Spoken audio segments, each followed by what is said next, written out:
what's up everyone? It's JR again from Holy Faith TV, coming to you on a Thanksgiving Monday up here in Canada. Down in the United States, I know it's Columbus Day.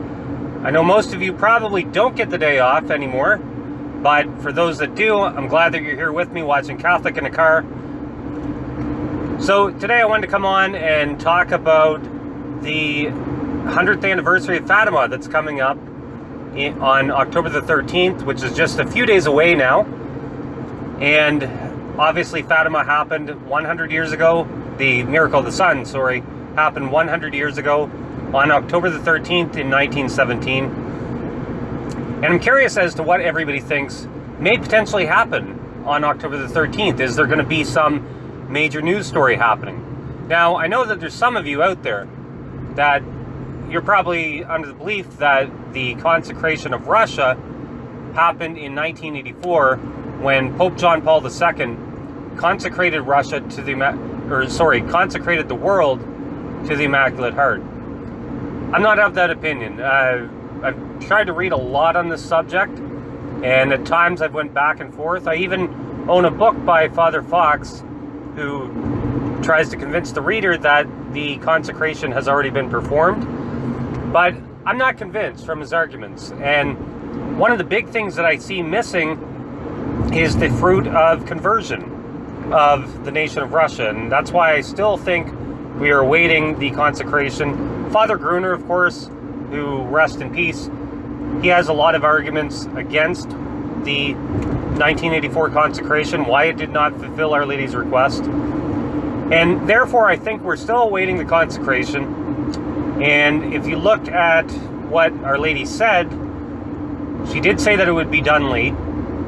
And eventually the Holy Father would consecrate Russia to her Immaculate Heart, but it would happen late. And I think that this is the case, that it's going to happen far too late, and there's going to be a lot of devastation and destruction as a result. We've already seen a lot of spiritual devastation. Okay, we've seen since the close of the Second Vatican Council and the new Mass was forced upon many Catholics,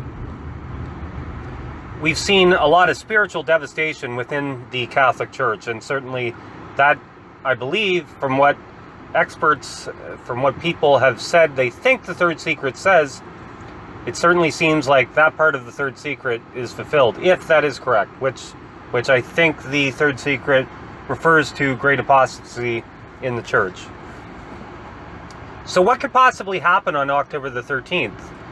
Many times Our Lady to Sister Lucia, not only in 1917, but later all the way up into the 1930s, she tied that prophecy, these prophecies at Fatima, she tied these prophecies to the request that was made to the King of France to consecrate France to the Sacred Heart of Jesus.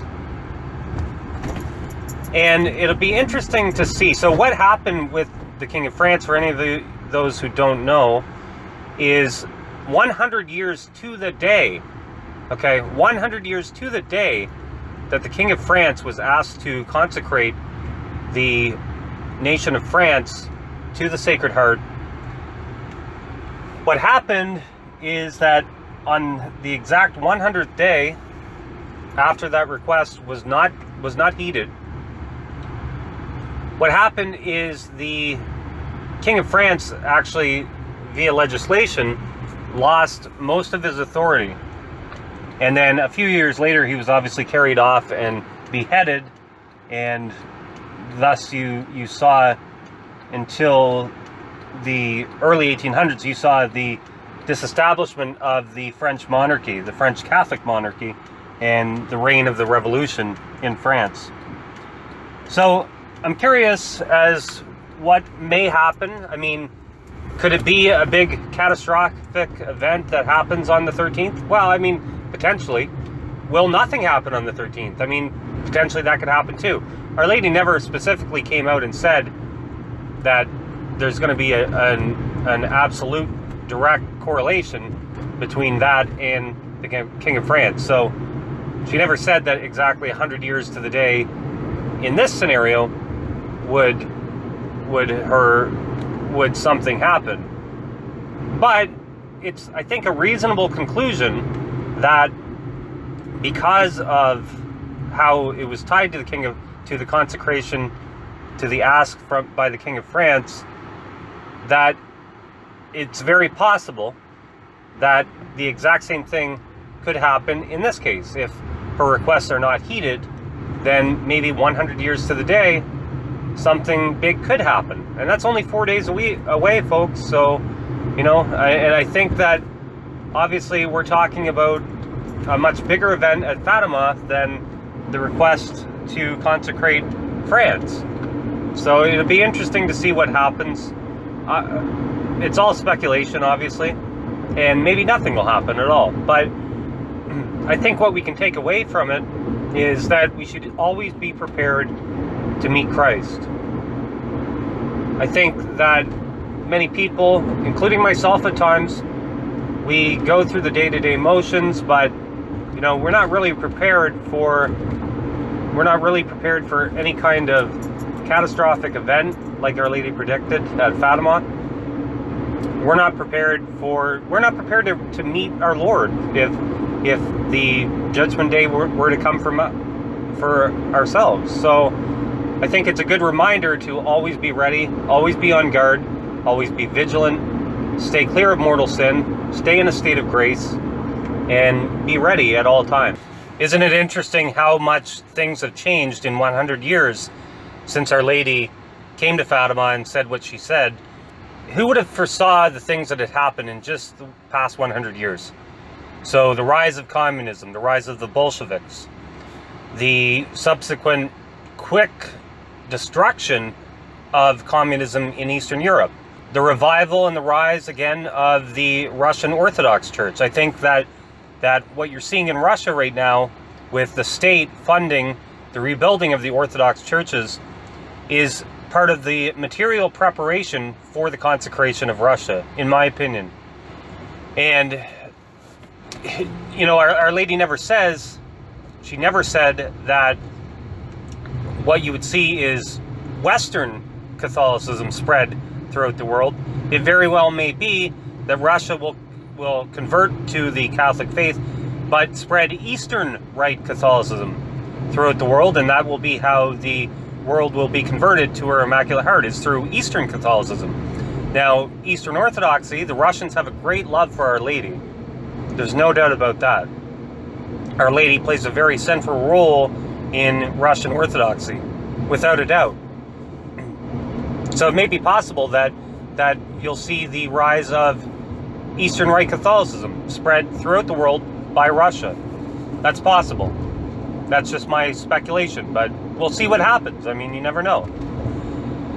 And isn't it interesting that the 100th anniversary of the Miracle of the Sun in Fatima falls on Friday the 13th? Isn't that interesting? Because, you know, Our Lady knows all.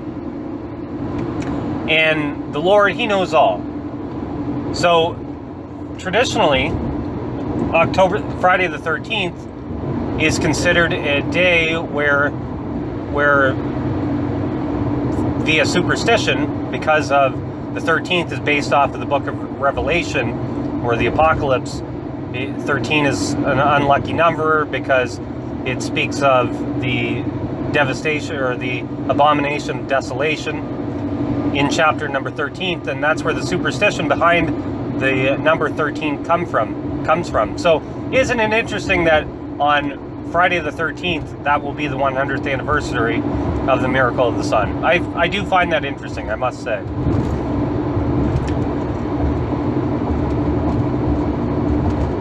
Also, as a side note, so moving on, so last night, or actually this morning when I woke up, I realized we hit over 300 subscribers on YouTube, and I just want to thank everybody that's been watching all along. We really appreciate your support. Now, 300 subscribers may not seem like a lot, but to me it's a bit of a milestone. So we've been doing this just about 3 months, I want to say, since I initially started our Holy Faith TV Facebook group and started making videos. It's been almost 3 months. It could be a week short maybe, but anyway, so to reach 300 subscribers, for me personally is a bit of a milestone, and I know also for my cousin, who was also an administrator of Holy Faith TV, we're pretty happy with the way that we've grown so far. So we appreciate all your support, and we look forward to, obviously 300 is a low number, but for us it's a bit of a milestone, and we look forward to growing even bigger and even more. And if the Lord chooses to bless our work, we'll see what happens. That's all for now.